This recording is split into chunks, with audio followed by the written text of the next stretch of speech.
Update. My mother-in-law cut up my wedding dress. We talked in person for the first and last time. I don't feel much better, but I got some clarity. Original story. This might sound petty or like something I should just move on from, but I just can't. My mother-in-law was always kind of off to me.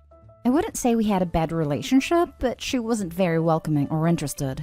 When I got engaged, she didn't seem happy for us. I didn't include her in wedding planning much because we weren't close. But mother-in-law's mom asked me to, so I included her in one thing and she didn't speak the whole time. I stored my dress at their house as father-in-law said it was okay. Then I got to call a couple of days before the wedding that she had cut the dress into 1,000,000 pieces. I literally felt like I was going to throw up. In my mind, no one could be that evil and the dress was fixable. So we went over there, and no, she legit cut it into 1,000,000 pieces. I really think if my husband didn't hold me back, I would have fought her. We still got married, but I had to wear a cheap replacement, and I couldn't stop crying the entire morning, so it was ruined for me. Mother-in-law said she did it because she didn't get a wedding, and because she never got her turn, and nothing was ever about her. She didn't seem to feel bad. She seemed kind of in shock she had done it, but no remorse. The day after she did it, she attempted to end herself and was brought to the hospital. She got 30 days inpatient, and I don't know details, but her dad was arrested because of something she said. Father-in-law was also taken in for questioning but released, and she filed for divorce the day she got out. Mother-in-law and I are pretty much no contact, but I occasionally see her at family events. She apologized once but didn't seem sorry, and when my husband said he didn't want to talk to her, she didn't seem to care. She no longer talks to my husband or her daughter, but like I said, we see her occasionally, and I've heard she was in intense therapy for about a year. Now she just got engaged and the ring is huge and gorgeous. The guy seems perfect, and I am just so overwhelmed by how much I hate her and how angry I am. People kept saying it wasn't her fault, that she was sick, but I'm at the point where I don't even care. Now for the top advice before reading the update. I'd stop going to events she's invited to and make it clear why. If she's this unhinged, it's not just you she's wronged. She just got engaged and the ring is huge and gorgeous. Guy seems perfect. I can 100% guarantee you that is not. The ring being huge and gorgeous just reinforces what I would have already suspected, that it's performative and a curated image. She's putting on a show. No one that awful could ever trap a nice person long enough to get married. My late mother-in-law managed it 5 times, and she was a real piece of work. She more than likely has a mental illness that isn't properly treated. But that is no excuse for her behavior or the way she treats you and your husband. It also doesn't mean that you are obligated to forgive her and move on. She went out of her way to ruin your wedding day out of jealousy and malice, and you have every right to be upset. I fully support no contact for the both of you, and if you have children, I wouldn't let them meet her either. She seems dangerous. I wish you a happy life, happiness that she'll never know. We do have a baby who she has never met, nor asked to meet. I don't know if this is true, but according to her cousin, she tells people she never had children. Thankfully, she doesn't want to meet him, and the one time they were in the same room, she left. She's telling people she doesn't have children? Yeah, she definitely sounds mentally ill to me. I am glad that she doesn't seem interested in your child. That means they're safe from her. Well, she says it in a disowned way, not a delusional way, so I don't know. I don't talk to her, but the few people who do say she's a lot better. I'm relieved though, because I thought she would reach out when he was born. Now for the update. I was shocked by how much the last post blew up and how much empathy it got. I thought a lot more people would say suck it up, and that it was only a dress. Truly thank you. And I am looking into booking a therapy appointment to talk about how much anger I have over this. A couple people pointed out that if I wanted to know why mother-in-law's dad had been arrested, I could look it up online. I wasn't aware of how easy it was to find that stuff, so my husband and I discussed it and we both wanted peace of mind. I looked it up, and it was not what I was expecting at all. I'm not going to go into too many details because if someone recognizes this, it is not my story to tell. It is mother-in-law's. But pretty much she was forced and potentially sold into marrying father-in-law.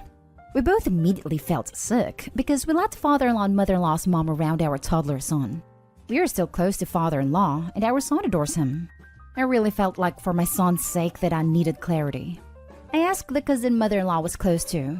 if she could convey to mother-in-law that we had some questions and wanted to talk. Mother-in-law's blocked us on everything and changed her number. I mentioned that I tried looking her up in social media but couldn't find her. The cousin told me it is because mother-in-law took her new husband's name, which I didn't know they were married, and her cousin started talking about how beautiful the wedding was. I had originally heard they were going to elope, but she said that was because mother-in-law thought it was tacky to have a wedding past 30, but he convinced her she should have that wedding she always wanted. It really did feel like a punch to the gut, and I know I have a lack of willpower, but when the cousin brought out her phone, I didn't stop her. I vowed it would be the last picture of her I ever looked at, and then seeing her in her white dress just really hit me that it isn't fair. I don't know what I expected. She modeled for a long time, she works in high-end fashion, but the wedding pictures were gorgeous, and it really pissed me off. Anyway, the cousin let me use her phone. I told mother-in-law what was going on, and that I needed clarity and to know exact details of who was safe around my son. Mother-in-law agreed to meet up. I felt my heart sink, but I thought maybe I would get closure. We met at a coffee place. They were already there when we walked in, and the first thing out of mother-in-law's mouth was that she still wants to be no contact, and she just wants to be abundantly clear that there will not be a relationship. Fine, we didn't want one either. Mother-in-law answered my questions, and it was really hard, but grandmother-in-law and father-in-law can't see our son anymore. They just can't.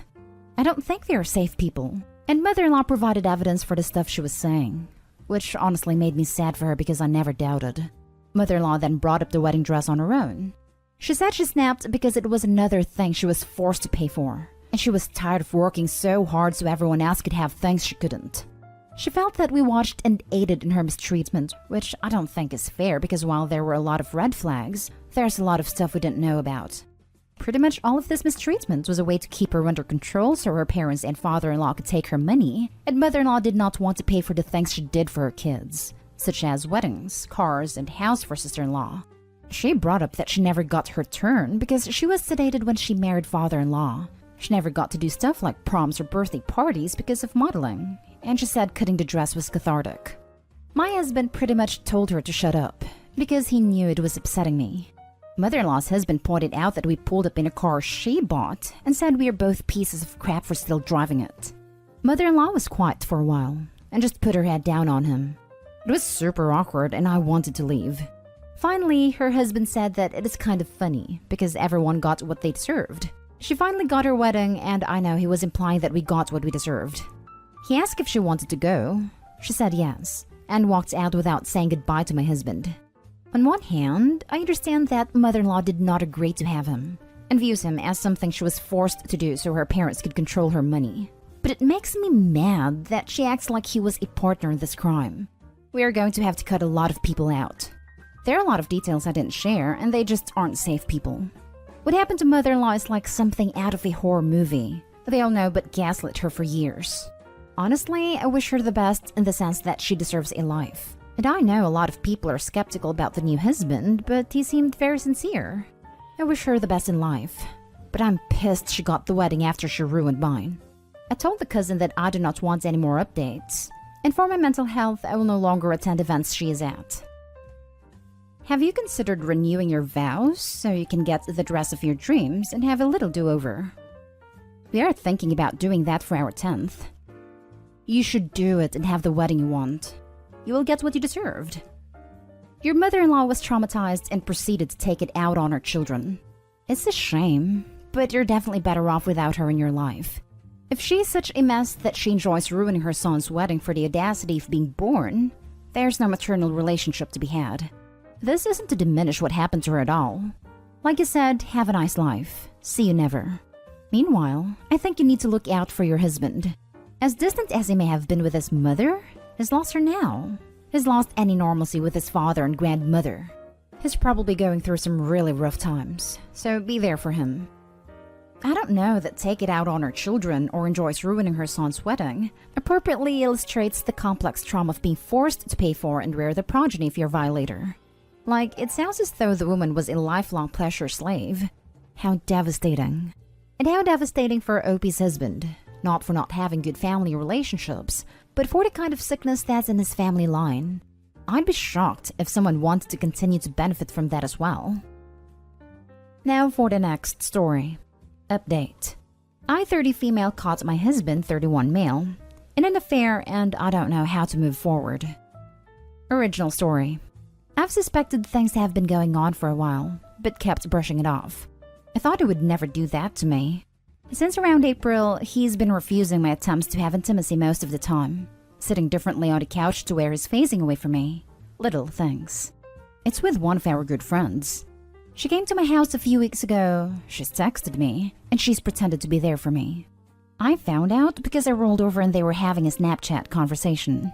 She said she wished she could be there to hold him, and he summarized that I tried to seduce him last night and mocked it. I confronted him and he admitted it. He said that it was because quarantine was stressful. He does not want to work things out, and he thinks of me only as a friend in his heart.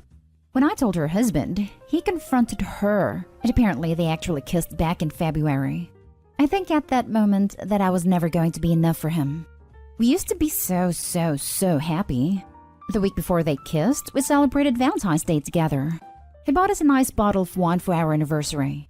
We had fun, and we were perfect. I don't know where to go from here. We've been married only about a year, and I feel like he took so much from me and doesn't even want to go to therapy to work this out. I don't want to leave my house, but everywhere in it I see him. He chose her. I've been cheated in every relationship I've ever been in, but he was supposed to be my forever. I don't know what to do. I've made therapy appointments, but I was also laid off last month, so I have too much free time to analyze every single moment where he might have been lying to me, or where I made myself pathetic trying to cling to him. How do I start to get through this? Now for the top advice before reading the update. Lawyer first. Get the divorce filed and get their advice on it if it's okay for you to leave the house while things are processing. As for the other, you need to fill your time. Devote yourself to hobbies, including picking up new ones. Rely on friends, long video calls, watching movies together, etc. Fill as much of your time as you can until things start to process. I'm so sorry I gave up on you without even trying, hon. You deserve far better than that. It's a shame some people are so good at hiding how little respect they have for other folks. But please, hold on to the fact that none of this was your fault. There is absolutely zero reason for a partner to cheat, ever. And there is absolutely no justification that can put even a shred of the blame on you. Thank you. The worst thing is that he tried to turn it on me this morning, that things had been off. But it only started being off when he started this affair and he began gaslighting me. You can't go to therapy to work this out. It only gets worked out if both people want to put the effort in. And your husband has made it very clear he's not interested in trying to make the relationship work. He directly told you that. You need to find a lawyer and file for divorce. Thank you. I guess it's just hard to watch him blow up his own life so spectacularly.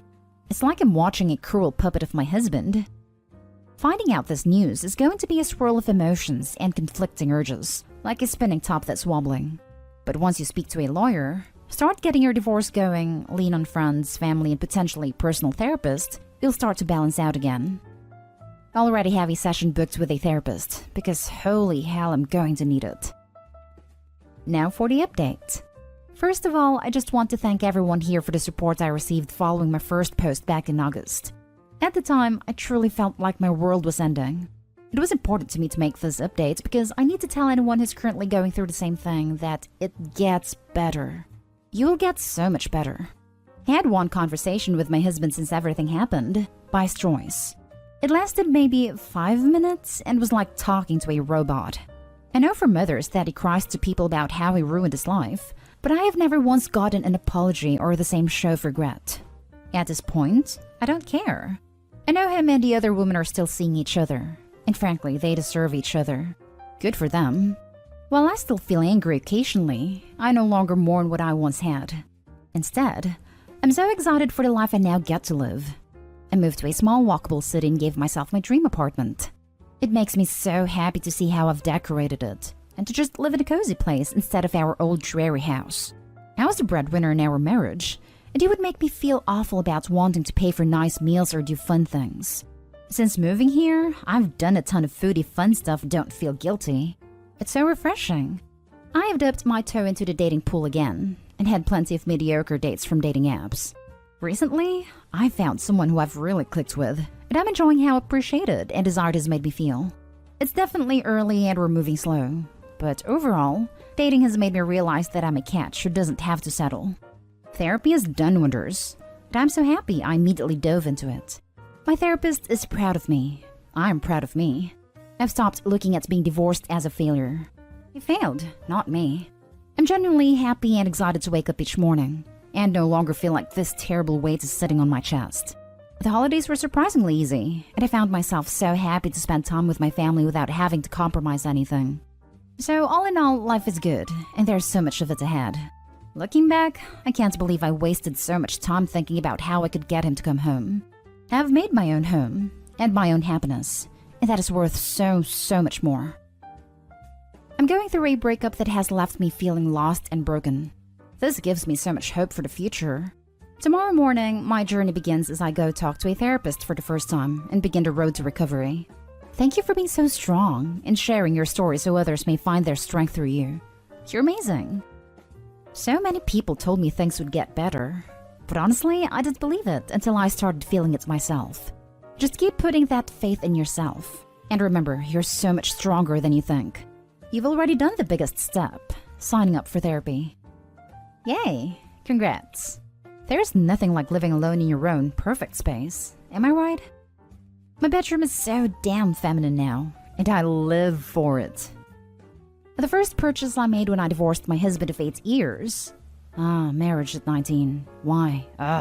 Was perfect salmon pink sheets with white, navy, and mustard yellow line drawn feathers on them. They were the biggest symbol of freedom to me. More than the judge's signature. More than even my own space. It was those sheets. 3+ years later, I still have them and use the pillowcases. And I plan on making something out of the sheets that will be useful but preserve the fabric. Perhaps a summer weight quilt. To be surrounded by femininity, but it makes you stronger. Beauty in action.